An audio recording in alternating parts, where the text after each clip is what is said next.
Selamat pagi Ananda semua, jumpa lagi di pembelajaran tematik kali ini.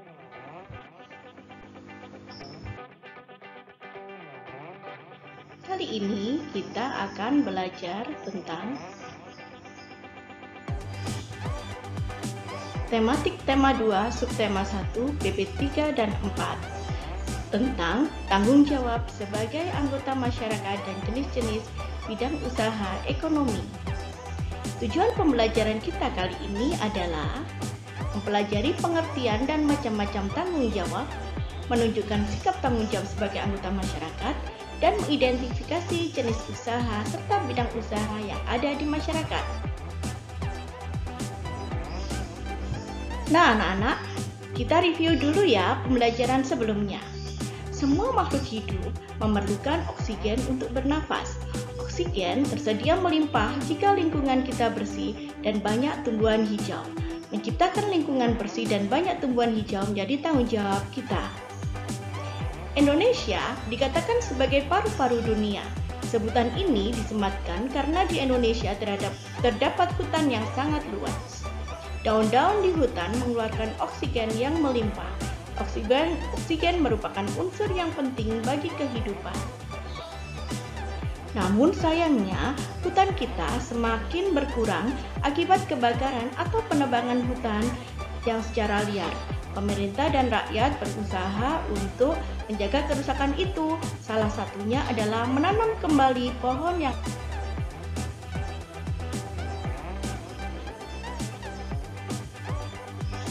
menjaga lingkungan sekitar dengan cara menanam pohon merupakan salah satu tanggung jawab kita sebagai warga masyarakat. Semua warga memiliki tanggung jawab dalam menciptakan kenyamanan dan keamanan lingkungan. Nah, anak-anak, masih ingatkah kalian tentang makna hak dan kewajiban? Ya, bagus. Hak adalah sesuatu yang mutlak yang dimiliki oleh setiap orang dari sejak lahir dan penggunaannya tergantung pribadi masing-masing. Sedangkan kewajiban itu adalah sesuatu yang harus dilaksanakan dengan penuh rasa tanggung jawab.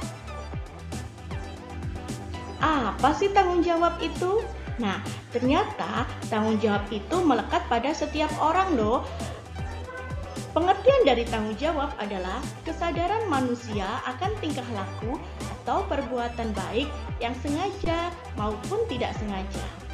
Apa saja sih macam-macam tanggung jawab? Ternyata ada tanggung jawab terhadap diri sendiri. Kemudian ada tanggung jawab terhadap keluarga, seperti ayahmu yang menafkahi anggota keluarganya. Kemudian ada lagi tanggung jawab terhadap masyarakat, misalkan menjaga keamanan lingkungan, menjaga kebersihannya. Itu merupakan tanggung jawab terhadap masyarakat. Ada lagi tanggung jawab kita kepada bangsa dan negara. Wujud kita cinta kepada tanah air merupakan salah satu penerapan dari tanggung jawab kepada bangsa dan negara. Setelah itu ada tanggung jawab terhadap Tuhan. Ini yang penting anak-anak, karena setiap kali kita beribadah itu merupakan penerapan tanggung jawab kita terhadap Tuhan. Tanggung jawab merupakan sikap terpuji yang hendaknya dimiliki oleh setiap individu.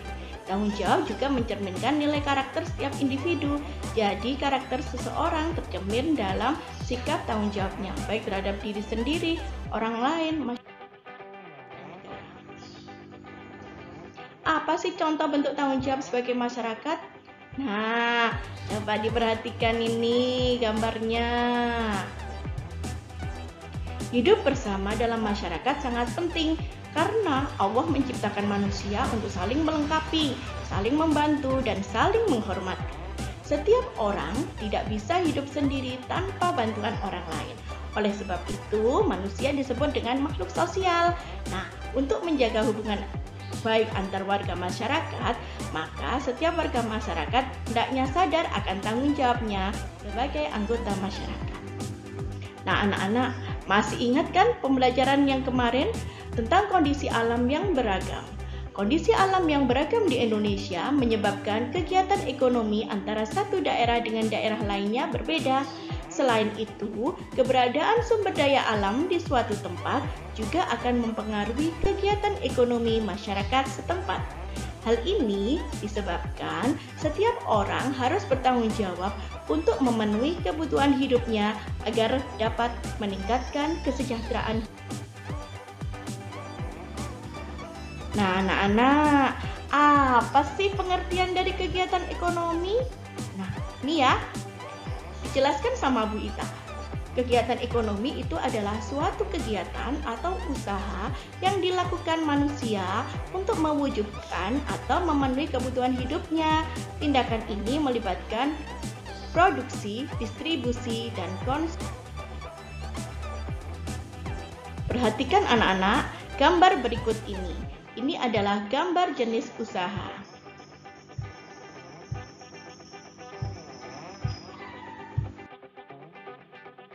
Nah, setelah mengamati gambar tersebut, kalian menjadi tahu ada berapa ya jenis usaha yang ada di masyarakat. Setiap orang melakukan usaha untuk mencukupi kebutuhan hidupnya sehari-hari. Ada beberapa jenis usaha di sekitar kita yang biasanya disesuaikan dengan bakat dan keterampilan yang dimiliki. Contohnya ada yang berdagang, ada yang bakat melukis, ada pula yang bekerja sebagai dokter.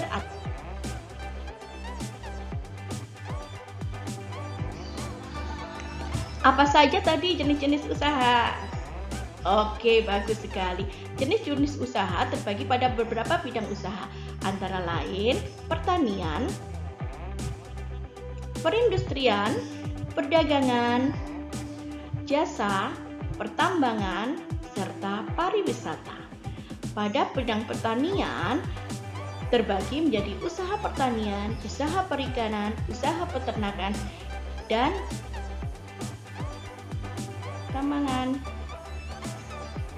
Oke, itu penjelasan dari Bu Ita untuk tematik kali ini. Terima kasih anak-anak. Jangan lupa untuk selalu membaca buku kalian dan mengerjakan tugas yang diberikan oleh Bu Ita ya. Terima kasih. Wassalamualaikum warahmatullahi wabarakatuh.